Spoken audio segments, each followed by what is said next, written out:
অন্য কিছু মনে হয় না? কি রে বলো? এই যে উজ্জনী বৌদি আর সুমন্ত দা এক ঘরে সই তো? তো ওদের না খুব ভাব। খুব ভাব?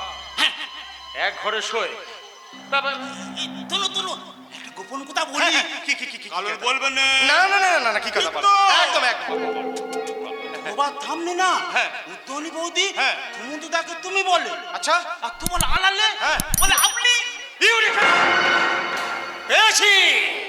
পেতো তোলো তুই দিদি বলি হে মত তুই দিদি বলি হে মত তুই দিদি বলি হে মত তুই দিদি বলি হে মত তুই দিদি বলি হে মত তুই দিদি বলি হে মত। অসহ্য। সংসার করতে গেলে এমন করে অনেক অসহ্যকে সহ্য করতে হয়। পূর্ণ